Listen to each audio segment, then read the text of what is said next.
আসসালামু আলাইকুম। সবাই কেমন আছেন? অবশ্যই ভালো আছেন। আমরা আল্লাহর রহমতে ভালো আছি।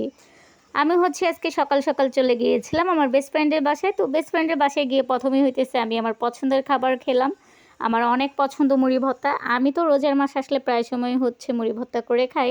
কারণ রোজা কিন্তু প্রতিদিন খাই না, যেহেতু আমার গ্যাসের সমস্যা। তবে আমার মুড়ি ভর্তাটা অনেক পছন্দ।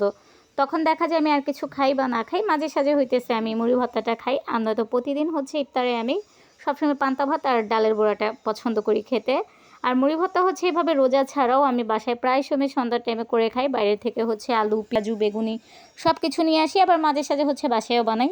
তো বেস্ট ফ্রেন্ড গেলাম, পরেই খাওয়ালো মুড়ি ভর্তা। আমি তো অনেক খুশি হয়ে গেছি, আমার কাছে অনেক ভালো লেগেছে, যেহেতু এই খাবারটা আমার অনেক প্রিয়। আর মুড়ি ভর্তাটাও অনেক মজা হয়েছিল, মাশাআল্লাহ।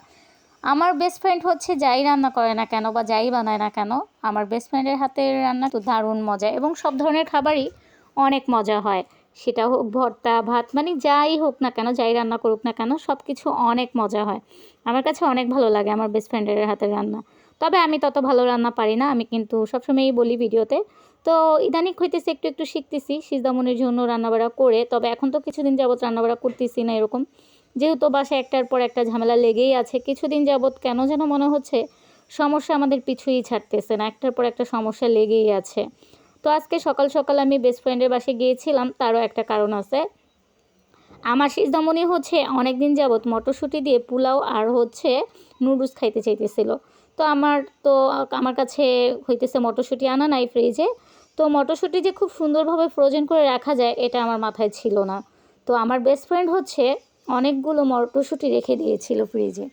তো আমি কিছুদিন আগে গিয়েছিলাম, তো দেখলাম বেস্ট ফ্রেন্ড নুডলস রান্না করেছিল, অনেক ভালো হয়েছিল।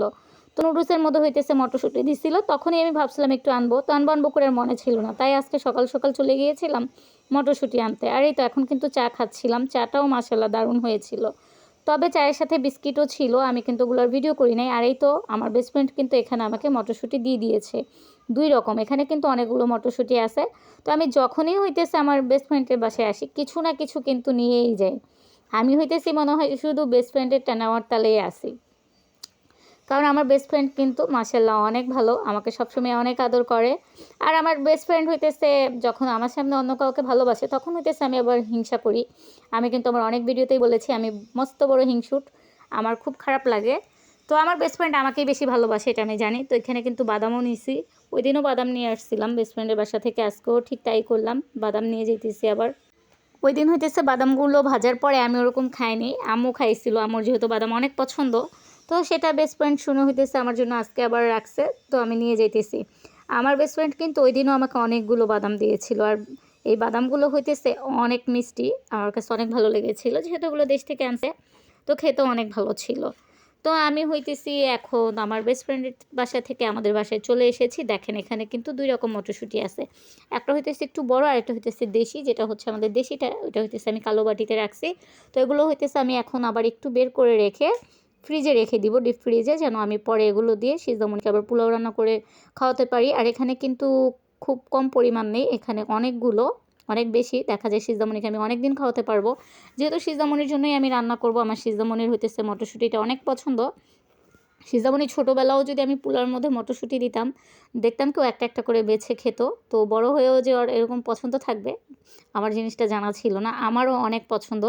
সব সবজির মধ্যে আমার প্রিয় সবজি টমেটো আর মটরশুঁটি, ঢেঁড়স। এটা মনে হয় আমি গতকালকেও ভিডিওতে বলেছিলাম, মনে নাই। আর এই তো দেখেন বাদামগুলো কিন্তু অনেক বড় বড় আর খুব মিষ্টি। তো বাদামগুলো আজকে আর ভাজবো না, রেখে দিব। আমি এটার জন্য একটা ডিব্বা ভালোভাবে ধুয়ে নিয়েছি। আর উপরে তো সব কিছু এলোমেলো, কিছুই গুছাইনি এমনভাবে, ডিব্বা টিব্বাও বের করা হয় নাই। তো পরে আমি আবার মটরশুঁটি ওই যেগুলো একটু বড় সাইজের, ওগুলো ছোট একটা ডিব্বার মধ্যে ভরে রাখছিলাম, যেহেতু ডিপ ফ্রিজে ওরকম জায়গা নেই। দেখা যায় আম্মু আদা রসুন বাটা, তারপর কাঁচা আম যেন ডালে দিয়ে খাওয়া যায়, তারপর সাতকড়া। সাতকড়া কিন্তু সিলেটের যারা আছেন তারা চিনবেন। তো আমরা তো সাতকড়া তরকারি খাই, এগুলো সব ডিপ ফ্রিজে রেখে দিছে। তার জন্য আমাদের ফ্রিজে ওরকম জায়গা নেই। আবার মিকির জন্য মাছ মাংস রাখা আছে, এই তো সব কিছু মিলিয়ে ঝিলে। আর আমাদের মিকি তো সে মহারাজা, সে মাছ মুরগি ছাড়া ভাতই খায় না। আর এই তো এখন আমি সব কিছু সুন্দরভাবে গুছিয়ে রাখবো, গুছিয়ে রেখে আবার আমার ঘরে টুকটাক কাজ আছে, সেই কাজগুলো একটু সেরে নিতে হবে। আসলে প্রতিদিনই বলি, কিন্তু কাজ আছে, ওরকমভাবে আমার কোনো কাজই উপরে এসে করা হইতেছে না। মাথায় শুধু একটাই চিন্তা ভাবনা, নিচে কবে যাব, এই চিন্তা ভাবনা ছাড়া আর কিছুই নেই। আর এই তো সব কিছু গুছানোর পরে এটা হইতেছে সন্ধ্যার দিকের ভিডিও। আমার সিজদামণির কিন্তু এখানে মনটা অনেক খারাপ ছিল, সে মনের জোরে হইতেছে হাসতেছিল, দেখে বোঝা যাইতেছে কিনা আমি জানি না, তার মনটা কিন্তু খুবই খারাপ। তবে আমি তাকে খুশি করার জন্য বলতেছিলাম আমি তোমার একটু ভিডিও করি, তুমি আর্ট করো। আর দেখেন ঘরের অবস্থা কিন্তু খুবই খারাপ, চারপাশে সব কিছু এলোমেলো, কিছুই আমি গুছাই নাই। আর সিজামণি কিন্তু মাশাআল্লাহ খুব আর্ট ভালো করে। আমি এর আগেও অনেক ভিডিওতে বলেছি আমার সিজামণি মাশাআল্লাহ অনেক সুন্দর আর্ট করে। দেখেন সে সবগুলো আর্ট আমাকে দেখাইতেছিল, যেহেতু আমি ভিডিও করতেছিলাম তার জন্য। আমার সিজদামণি যখনই আর্ট করে তখনই হইতেছে আমি তাকে বেশিরভাগ বকা দিই। তবে মাশাআল্লাহ আমার সিজদামণি খুব ভালোভাবে আর্ট করতে পারে, মাশাআল্লাহ অনেক ভালো হয় সিজদামণির আর্টগুলো। তারপর আমি তাকে বকা দিই, কারণ সে হইতেছে ঘরটা বেশি এলোমেলো করে আর্ট আর্ট করতে গেলে। কিছুক্ষণ পরেই দেখবেন তার রং পেন্সিল এক জায়গায়, সব কিছু এক এক জায়গায় আছে। আর রুমের অবস্থা আমি কিছুক্ষণ পরে একটু পুরাটা দেখাবো আপনাদেরকে। অবশ্যই আপনারা দেখলে বলবেন যে কি পরিমাণ মানে অগুছালো আছে ঘরটা। আমার কেন জানি গুছাইতেই মনে চাইতেছে না, মাথার মধ্যে শুধু নিস্তালা নিস্তালা। আসলেই যারা উপরে থাকে তাদের যে কতটা কষ্ট উপরে ওঠা আমি নিজেও বুঝতে পারি না। আমার তো প্রচুর পরিমাণ কষ্ট হয়, আমি যতবার উঠি ততবার শুধু ভাবি নিচের আমার কথা। আমি এই তো এবার পাঁচতলায় আসি, আমি মহান আল্লাহ তাআলার কাছে বলি যেন আমার আর পাঁচতলায় কখনো না উঠতে হয়। হয়তো বা কোনো প্রয়োজনে কারো বাসায় যদি যাই তখন হয়তো বা উঠবো পাঁচতলা ছয়তলা, তবে নিজে থাকার জন্য যেন কখনো আমার পাঁচতলায় ওঠা না লাগে, পাঁচতলায় থাকা না লাগে, তারও আগেই যেন মৃত্যু হয়ে যায়। কারণ পাঁচতলায় থাকার থেকে মরাটা অনেক ভালো।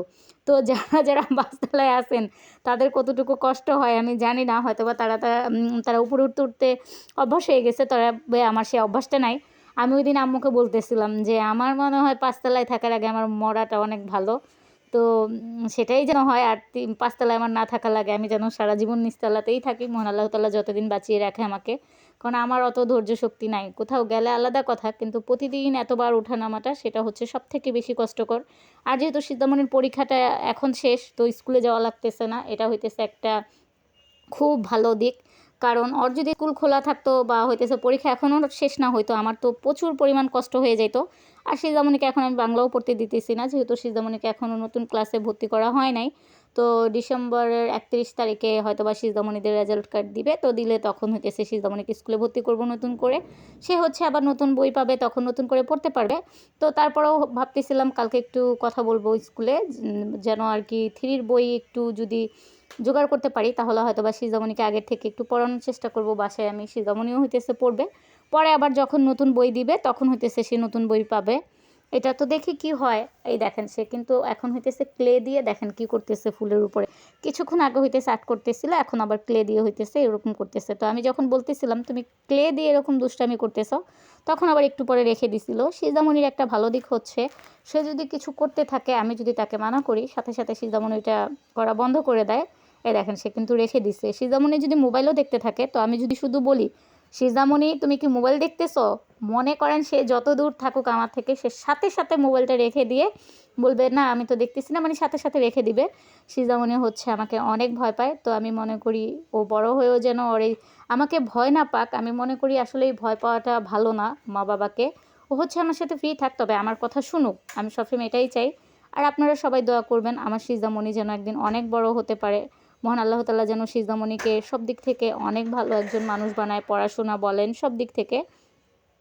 কারণ ও ছোটোবেলা হইতেছে আমার আরও সব কথা শুনতো, ইদানিং যখন একটু বড় হইতেছে মানে একটু কম কম শুনে, তবে আগে হইতেছে আর অনেক কথা শুনতো। আর এই যে দেখেন ঘরের অবস্থা, এগুলো হইতেছে পর্দাগুলো কালকে আমি ভিজাই রাখছিলাম ধোয়ার জন্য। তো আমি বাবার ওষুধ আনতে গেছিলাম, মানে বাবার ওষুধগুলো এখানে সহজে পাওয়া যায় না, আমার অনেক দেরি হয়ে গেছিলো বাইরে ওষুধ খুঁজতে খুঁজতে।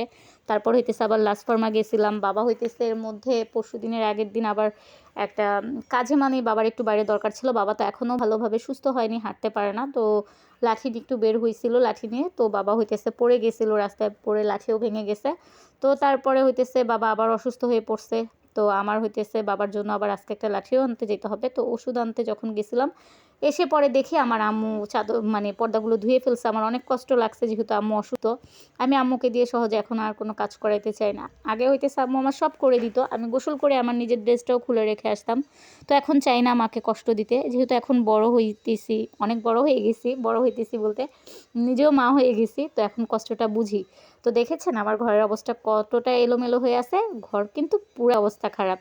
তো ইনশাল্লাহ নিচে গিয়ে আবার সব কিছু গুছিয়ে ফেলবো। তো কালকেও ভাবতেছি আবার যা কিছু উপরে নামাইছিলাম বেশিরভাগ সব কিছু আবার ব্যাগে গুছিয়ে ফেলবো, শুধু সিজদামণির 2-3টা ড্রেস বের করে, আমারও 2টা ড্রেস বের করে, কারণ যেহেতু আমাদের খুব দ্রুতই আবার নিচে চলে যেতে হবে এই আর কি। তো ওই তো আমার সিজদামণি এখনও দেখেন আর্ট করা নিয়ে ব্যস্ত। সবাই অবশ্যই কমেন্টে জানাবেন আমার সিজদামণি কেমন আর্ট করে, এবং আমার পুরো পরিবারের জন্য দোয়া করবেন। মহান আল্লাহ তাআলা যেন আগের মতো আবার আমাদের বাসার সবাইকে সুস্থ করে দেয়, আমাদের সব কিছু আগের মতো ঠিকঠাক হয়ে যায়। আমি অনেক চেষ্টা করতেছি সব কিছু আগের মতো স্বাভাবিকভাবে করার, তো আসলে ওরকমভাবে পেরে উঠতেছি না, ভিডিও নিজে ওরকম দিতে পারতেছি না, কারো চ্যানেলে ওরকম আমি যেতেও পারতেছি না। ইনশাল্লাহ সব কিছু খুব দ্রুতই ঠিক হয়ে যাবে। সবাই তো বুঝতে পারতেছেন যে একটা ফ্যামিলিতে একসাথে এতগুলো সমস্যা হলে মানুষ কীভাবে ঠিকঠাক থাকে, তারপরও তো আমি ঠিকঠাক থাকার চেষ্টা করতেছি। তো এই তো আমার আজকের ভিডিওটা এতটুকুই ছিল। সেই পর্যন্ত সবাই ভালো থাকুন, সুস্থ থাকুন, আল্লাহ হাফেজ।